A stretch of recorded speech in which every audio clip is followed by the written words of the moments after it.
Après avoir annoncé ma grossesse, le plan de ma belle-sœur pour m'humilier, mon union avec Harry, qui dure maintenant depuis 9 ans, entre les fréquentations et le mariage, est une source de bonheur dans la plupart des aspects de ma vie. Il existe cependant une exception significative. Sa relation avec sa sœur, Kayla. Malheureusement, sa présence apporte souvent une charge de négativité dans notre vie quotidienne. Bien que j'apprécie sincèrement de nombreux aspects de notre mariage, ma perception de Kayla est rapidement devenue toxique après l'avoir rencontrée. Je crois que sa nature est manipulatrice et profondément négative. Connaissant le type de comportement de Kayla, j'ai passé des années à essayer de rester dans ses bonnes grâces. Son histoire avec Harry était compliquée. Il était sorti avec sa meilleure amie quand il avait 17 ans. Mais la relation a pris fin parce qu'il se sentait obligé de continuer à cause de sa sœur. Des années plus tard, à 23 ans, alors qu'il était célibataire, sa propre sœur lui a suggéré de se mettre ensemble avec une autre de ses amies, mais il n'a pas accepté. La réaction de Kayla à ce désaccord fut extrême. Elle alla en pleurant voir ses parents, exprimant son souhait qu'il épouse quelqu'un qui la mette à l'aise. Il est intéressant de noter que les parents l'ont à peine écouté pendant cette grande confrontation. D'un autre côté, quand Harry et moi avons commencé à nous rencontrer et à tomber amoureux, ses parents étaient très encourageants. Kayla, cependant, m'a toujours traité froidement. Cette froideur se manifestait par des attitudes subtiles et persistantes. Elle mentionnait fréquemment les ex-petites amies de Harry sans raison apparente chaque fois que j'étais là, se remémorant leur succès et suggérant même comment il pourrait entrer en contact avec elle. Cette attitude a perduré pendant un temps considérable. Harry a également trouvé ce comportement étrange et lui a demandé d'arrêter de parler de ses ex. Je n'étais pas le seul à le remarquer. Lorsqu'elle a été confrontée à Harry, elle s'est mise en colère et a commencé à me ridiculiser directement, déclarant que j'étais jalouse et qu'Harry ne devrait pas être avec quelqu'un comme moi. Les tactiques de Kayla se sont poursuivies avec persistance. Elle invitait intentionnellement l'un des ex de Harry, chaque fois que ses parents nous invitaient à dîner, prétendant qu'elle les avait, par inadvertance, croisés ce jour-là, et qu'elle avait dû les inviter par politesse. Même si elle prétendait ne pas me suivre, je savais qu'elle suivait mon Instagram sans cesse, car elle était la première personne à voir mes stories. Elle a également utilisé mes publications en ligne comme excuse pour créer des problèmes. Si un homme commentait ma photo, elle allait immédiatement s'en prendre à son frère, affirmant que je partageais des images qu'elle considérait comme indécentes. Pour être honnête, Harry et moi avons simplement ri de ces affirmations absurdes. Vos tentatives de saboter notre relation ont atteint un nouveau niveau. Avant que Harry et moi acceptions d'emménager ensemble, elle l'a persuadé de rompre avec moi en disant que j'avais d'innombrables défauts en tant que femme et qu'elle serait capable de trouver quelqu'un de bien meilleur pour lui. Ce commentaire m'a profondément blessé, d'autant plus que j'avais toujours été simplement amical avec elle. Malheureusement, le traitement de Kayla s'est considérablement aggravé une fois que Harry et moi nous sommes fiancés. Lorsque nous avons annoncé nos fiançailles, tout le monde a applaudi avec joie. Cependant, j'ai remarqué que Kayla restait assez silencieuse. Puis, à la surprise générale, elle a sauté de sa chaise et a quitté la réunion brusquement.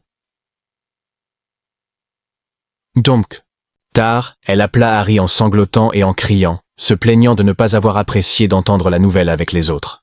Elle sentait qu'elle était la plus proche de lui et qu'elle méritait d'être la première à être informée de leur fiançailles. Peu de temps après, elle m'a envoyé un message presque comme un avertissement voilé, m'expliquant comment je devais traiter son frère, car elle avait toujours été la seule figure féminine importante dans sa vie. Le message bizarre de Kayla m'a laissé sous le choc. J'ai failli geler. J'ai décidé de ne tout simplement pas répondre, ce qui, j'imagine, a dû l'offenser encore plus. À partir de ce moment-là, chaque fois que Kayla me voyait, elle commençait à m'ignorer progressivement. Malgré cela, elle s'est impliquée d'une manière ou d'une autre dans tous les aspects des préparatifs du mariage. Elle a trouvé des raisons de s'immiscer dans tout, du choix de ma robe à l'organisation de mon enterrement de vie de jeune et fille. Cela s'est produit même si ma future belle-mère et Harry lui avaient demandé de se retirer à plusieurs reprises. Sa critique du mariage a atteint un tout autre niveau durant cette période. Elle a ouvertement exprimé son mécontentement à l'égard de mes décisions à quiconque voulait bien l'écouter. Et ses actions ont persisté sans répit. Un jour, Kayla m'a entendu discuter de la composition florale centrale avec ma future belle-mère. Elle a immédiatement commencé à me ridiculiser, déclarant que mon choix était sans classe et que c'était exactement la raison pour laquelle elle voulait que son frère épouse quelqu'un de meilleur pour lui. C'était la limite. et j'ai perdu le contrôle de la situation. Je lui ai clairement fait comprendre qu'elle n'était plus invitée à notre mariage. Je lui ai crié que je ne pouvais plus supporter ses taquineries et ses critiques constantes une seule seconde de plus. Elle avait l'air vraiment choquée et haletait de surprise, comme si elle n'avait jamais envisagé la possibilité que je m'oppose à elle. Elle ne s'attendait pas à ce que je la défie ainsi, publiquement. Sa réaction fut immédiate et intense. Elle était même furieuse contre ma belle-mère, qui m'avait soutenu à ce moment crucial, montrant que sa colère s'étendait à tous ceux qui n'étaient pas de son côté. Après la confrontation, Kayla a contacté Harry en se plaignant avec effusion de ce qui s'était passé. Il a prétendu que je l'avais embarrassé devant tout le monde et a insisté pour qu'il me contrôle, puisque je serais bientôt sa femme. Harry, cependant, a fortement insisté sur le fait qu'il soutenait mon choix.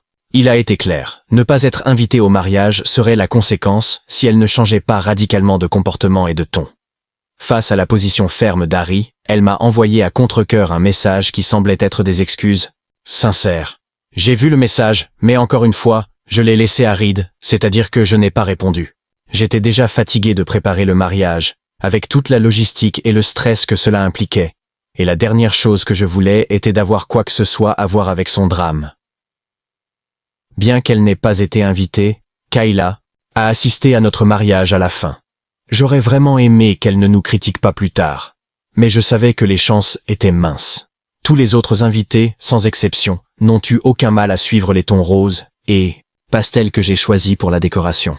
Mais quand elle est arrivée, elle avait l'air d'assister à un enterrement, complètement déphasé par rapport à la célébration. Elle portait une longue robe noire avec un voile, c'est le moins que l'on puisse dire. Nous avons été stupéfaits par un tel manque de décorum et de respect. Lors de la réception, S n'a pas hésité à aller de table en table, partageant son chagrin pour la perte supposée de son frère avec une autre femme, interprétant notre mariage comme un deuil personnel pour lui. À la lumière de la scène, malheureuse et inappropriée de Kayla lors de la réception de mariage, mon mari s'est adressé à SLE pour exprimer son malaise face à sa tenue de mariage à la réception. Il ne comprenait pas pourquoi elle avait opté pour quelque chose d'aussi triste à une occasion aussi joyeuse. Et la façon dont elle se comportait était inacceptable pour lui. Kayla a répondu avec insolence, disant qu'elle avait le droit de porter ce qu'elle voulait et que j'étais trop autoritaire, contrôlant même ce que les gens portaient à mon mariage. Elle a cherché à dépeindre une fois de plus la victime, comme si elle était lésée pour avoir simplement exprimé ses sentiments à travers ses vêtements et ses mots, déformant ainsi la réalité. Sa scène ininterrompue persistait, sans aucun signe d'arrêt ou de regret. C'est alors que ma belle-mère et mon beau-père, fatigués et embarrassés, lui ont finalement ordonné de partir. Ils ne toléraient plus son comportement perturbateur et ont clairement fait comprendre qu'elle n'était pas la bienvenue pour continuer à gâcher la fête. Pour moi, tout cela était honteux. Voir ma belle-sœur faire une scène comme celle-là le jour de mon mariage, se faire jeter dehors par les propres parents de mon mari. Depuis ce jour, la décision était prise. Je l'éviterai autant que possible, coupant tout contact inutile, pour protéger ma tranquillité et celle d'Harry. Cette décision d'éviter Kayla s'est étendue à quelque chose d'encore plus crucial. J'ai interdit à notre fils de s'approcher d'elle. Lorsque j'ai donné naissance à mon fils, Nate, l'interdiction est entrée en vigueur. Elle a essayé de s'y opposer, arguant qu'elle avait le droit d'être tante. Mais mon mari et mes parents m'ont entièrement soutenu. Ils savaient exactement pourquoi je voulais enfermer mon enfant, pour protéger une vie innocente de leur toxicité implacable. Après avoir donné naissance à mon fils, Nate, ma priorité était de le garder en sécurité. J'ai donc maintenu l'interdiction faite à Kayla de s'approcher de lui. Bien qu'elle ait essayé de s'y opposer en revendiquant ses droits de tante, mon mari et mes parents m'ont fermement soutenu dans cette décision. Ils savaient exactement pourquoi je voulais m'éloigner de mon bébé, comprenant le niveau de drame et de négativité que cela impliquait. Environ 2 ans plus tôt, Kayla avait fait une fausse couche avec son petit ami de l'époque, Jamie. Cet événement l'a complètement détruite publiquement. Pour tous ceux qui nous sont proches, c'était en fait une période déprimante, surtout compte tenu de notre statut déjà fertile, faisant référence à notre facilité à tomber enceinte en comparaison.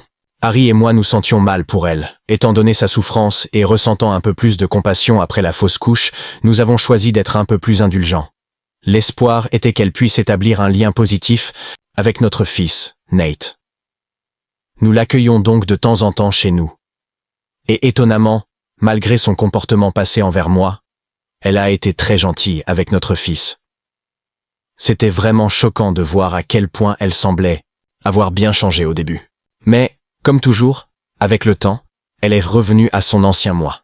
La belle-sœur que nous connaissions a refait surface, parlant sans cesse de la difficulté de sa vie. Elle se plaignait sans cesse que les choses ne semblaient jamais aller dans son sens et blâmait ses anciens amis ou ses managers pour tout ce qui la bouleversait dans la vie. Au fil du temps, en vivant à nouveau ensemble, j'ai découvert, ou plutôt reconfirmé, qu'elle n'a jamais tort dans sa façon de penser. Elle essayait toujours de mettre les gens côte à côte, en manipulant le récit. Elle utilisait la tactique de jouer, la carte de la victime à chaque occasion, et reconnaissait rarement ses défauts lors des confrontations. C'était une dynamique prévisible et épuisante. Kayla a décidé de se marier cette année, et à notre grande surprise, tout le monde était invité sauf nous. Considérant que notre relation semblait s'être améliorée, Harry fut assez surpris de constater que nous n'étions pas invités. La trêve apparente après la naissance de Nate a été rompue. Lorsque nous l'avons confrontée, elle a commencé à expliquer qu'elle ne nous laisserait pas partir parce que je perturberais son mariage. Nous avons remis en question cette idée, car nous n'avions jamais rien fait de tel auparavant. C'est alors qu'elle a commencé à me dire qu'elle avait délibérément apporté une robe entièrement noire à notre mariage et qu'elle craignait maintenant que je fasse la même chose. En apprenant cela, j'ai directement informé mon épouse de son comportement manipulateur. Harry fut outré par cela, et, après avoir parlé à ses parents, ils décidèrent d'informer Sil qu'ils ne seraient pas présents au mariage et qu'ils ne le paieraient pas. Kayla s'est alors mise à pleurer et a commencé à me blâmer d'avoir déclenché ce désastre. Harry répondit fermement qu'elle n'avait pas le droit de me pointer du doigt car elle reconnaissait librement sa propre erreur.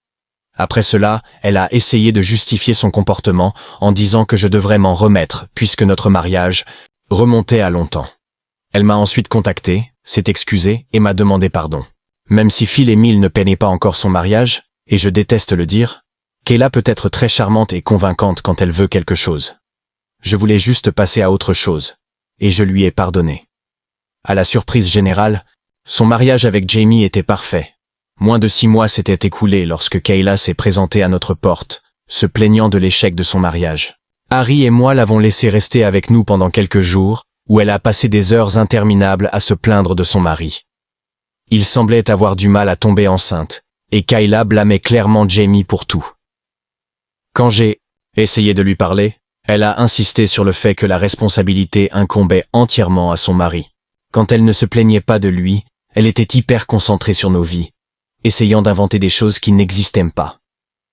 Par exemple, j'avais l'habitude d'aller à la salle de sport le matin avant d'aller au travail. Parfois, si j'étais en retard, je prenais mes vêtements de travail pour me changer après l'entraînement et la douche. Sil a regardé ça pendant un moment et a commencé à poser beaucoup de questions sur les raisons pour lesquelles je devais faire de l'exercice ou prendre une douche là-bas. Un jour, nous déjeunions en famille avec Mill et Phil. Mill nous parlait d'un ami qui était en train de divorcer. Le couple d'amis de Mill a quitté son mari et a pris la moitié de ses biens après avoir découvert son adultère. Sil l'a brusquement interrompu pour demander à mon mari si lui et moi avions signé un contrat prénuptial avant de nous marier. Nous nous sommes arrêtés pour la regarder, arrêtant de manger. Mon mari lui a dit franchement, sans mâcher ses mots, que nous gagnions tous les deux bien notre vie et que nous ne ressentions pas le besoin d'un contrat prénuptial. Sil renifla et commença à dire qu'il pouvait être pris au dépourvu à tout moment, car la tricherie était fréquente ces jours-ci. Ces déclarations m'ont offensé. Alors, je lui ai demandé de clarifier exactement ce qu'elle voulait dire. C'est alors qu'elle a commencé à commenter le fait que je voyais manifestement quelqu'un parce que je portais toujours des vêtements de rechange. Elle a affirmé qu'en tant que sœur d'Harry, il était de son devoir d'avertir son frère à ce sujet. Ces commentaires m'ont choqué. Phil et Mill sont immédiatement arrivés pour l'empêcher de continuer à faire de telles choses et lui ont conseillé de ne pas s'immiscer dans les affaires des autres. Sans perdre une seconde, Sil a continué à souligner qu'elle essayait simplement d'être là pour son frère. Et puis vint la montée finale. Elle a commencé à plaisanter en se demandant si notre fils Nate était en fait le fils de Harry, puisqu'il ne lui ressemblait pas. Je jure que j'ai vu la rougeur de la colère se répandre sur le visage de mon mari. De toute ma vie, je ne l'avais jamais vu comme ça, furieux, regardant Kayla droit dans les yeux. Il lui a informé qu'elle n'était pas encore mère parce qu'elle ne méritait pas de l'être, et que son enfant serait mieux au paradis qu'avec quelqu'un comme elle. Les lèvres de Kayla tremblèrent de choc et d'incrédulité. Mill et Phil regardaient simplement en silence. Mon beau-père et ma belle-mère ont simplement regardé dans un silence complet. Mon mari se défoulait, faisant savoir à Kayla exactement ce qu'il pensait. Il l'a qualifiée de personne effrontée et sans vergogne, qui semblait déterminée à tout ruiner. Harry a dit que sa vie n'avait rien à offrir, et qu'elle était simplement une perdante. Il a souligné qu'elle passait toute la journée à ne rien faire pendant que son mari travaillait, montrant clairement sa désapprobation. Harry ne s'est pas arrêté là. Ses réprimandes continuaient sans cesse. Il a insisté sur le fait qu'elle projetait manifestement ses propres problèmes sur nous. Je lui ai dit qu'elle devrait se concentrer sur son propre mariage au lieu de me pointer du doigt et de me poser des questions sur les contrats prénuptiaux. C'était comme s'il libérait enfin toute la frustration qu'il avait accumulée pendant des années. Kayla, après le déluge de critiques, a fondu en larmes. Il se mit à pleurer, semblant attendre une forme de réconfort. Elle se tourna vers Jamie, qui était assis à côté d'elle, mais il resta complètement silencieux pendant toute la scène. Je n'avais jamais vu mon mari vivre une telle dépression émotionnelle auparavant. Kayla s'est finalement levée de sa chaise soudainement et a couru vers la salle de bain. Mon mari était visiblement en colère. J'ai pris sa main et je l'ai caressée pour le calmer. Ma belle-mère est également venue, essayant de l'apaiser, comprenant parfaitement à quel point Kayla pouvait être irritante. Harry s'est excusé pour ce que sa sœur avait dit à propos de notre fils. J'ai juste hoché la tête. J'en avais assez de Kayla au fil des années, et j'étais soulagé que mon mari me défende enfin avec autant de force. Il s'est ensuite excusé publiquement auprès de Jamie pour le comportement de Kayla, mais l'a complètement ignoré. Après ce déjeuner tendu, toute interaction avec Kayla a complètement cessé. Ses actions avaient un impact sur mon mari d'une manière que je ne pouvais pas supporter. Nous avons décidé de lui interdire purement et simplement toute forme de contact, en lui supprimant tout moyen de nous contacter. Après le repas, ma belle-mère et mon beau-père nous ont parlé et ont convenu que Kayla était allée trop loin cette fois-ci. Ils ont regardé leur fils habituellement silencieux exploser après que Kayla ait continué à le pousser. Nous ne lui avions pas parlé, Kayla, pendant environ 1 an après cette grosse dispute. Pendant une dizaine de mois, tout s'est bien passé entre nous et le reste de la famille. Il y a eu une période de paix bienvenue dans nos vies. C'était comme si nous avions enfin établi une limite et que sa présence toxique semblait avoir été supprimée. C'était un soulagement de ne plus avoir à me préparer constamment pour son prochain drame ou sa prochaine critique. Puis, il y a environ 2 mois, j'ai découvert que j'attendais un autre bébé. Étant donné notre approche décontractée, c'était assez inattendu, mais incroyablement excitant. Accueillir un autre membre dans notre famille a été une véritable bénédiction pour Harry et moi. Nous étions ravis et reconnaissants de ce nouveau chapitre qui s'ouvrait, apportant une nouvelle vague de joie et d'anticipation.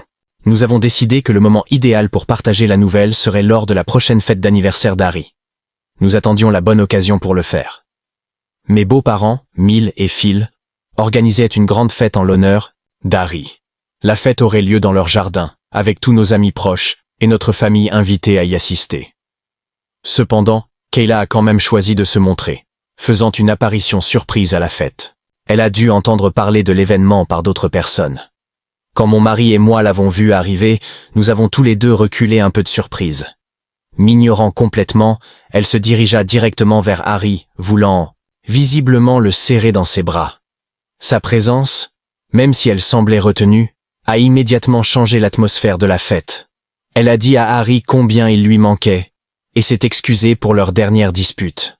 Harry, me tenant la main, conseilla à sa sœur de s'excuser auprès de moi, puisqu'elle avait attaqué mon caractère si cruellement. Kayla hocha la tête, me regarda et me présenta de brèves excuses, quelque peu forcées. Elle a mentionné qu'elle avait suivi une thérapie récemment et qu'elle semblait trop optimiste, ce qui n'était pas dans sa nature. C'était étrange de la voir rire et socialiser avec tout le monde pendant la célébration.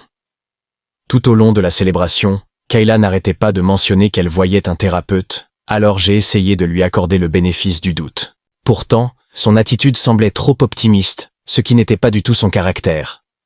Au moment de couper le gâteau, Harry a prononcé un discours émouvant. Il a dit qu'il se sentait comme l'homme le plus chanceux du monde, reconnaissant d'avoir passé une autre année avec une femme comme moi. Vos commentaires honnêtes m'ont fait rougir de joie, me rappelant comment nous étions lorsque nous avons commencé à sortir ensemble, il y a des années. Je ne pouvais pas m'empêcher d'apprécier le fait qu'Harry et moi étions toujours intensément amoureux. C'est alors que nous avons décidé de partager une nouvelle fantastique avec tout le monde. En souriant, nous avons annoncé que nous allions avoir un bébé. Il y eut un bref moment de silence stupéfait, avant que tout le monde n'éclate en acclamations et en cris de joie. Ma mère a couru me serrer dans ses bras en pleurant d'émotion. Mon beau-père a également salué Harry, les larmes coulant sur son visage.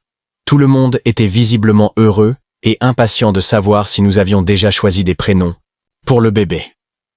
Kayla, cependant, était la seule exception. Elle était complètement en décalage avec les autres. Elle semblait stupéfaite par l'annonce.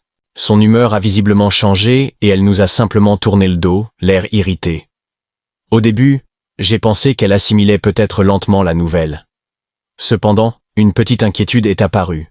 Je me demandais si elle allait essayer de gâcher une autre fête pour nous. J'ai commencé à me lever, avec l'intention d'aider mes beaux-parents à servir le déjeuner. Mais Harry et mes parents ont insisté pour que je m'assoie en disant que je ne devais pas bouger à ce stade de la grossesse. Juste à ce moment-là, Kayla s'est approchée de moi, l'air étrangement radieuse. Alors que j'attendais tranquillement, qu'Harry m'apporte une assiette, elle déclara avec énergie qu'elle voulait m'offrir personnellement un dîner. Elle a dit qu'elle était très excitée par ma grossesse et m'a tendu une assiette.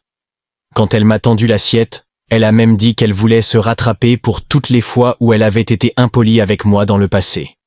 J'ai simplement hoché la tête et accepté poliment. Elle s'est ensuite retournée pour partir.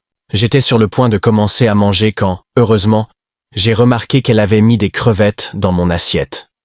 Sachant que je suis assez allergique aux crevettes, j'ai été surpris que Kayla ait inclus les fruits de mer. Déçu, je secouai la tête et me levai pour me servir. À ce moment-là, Jamie s'est approché de moi pour me souhaiter bonne chance pour ma grossesse.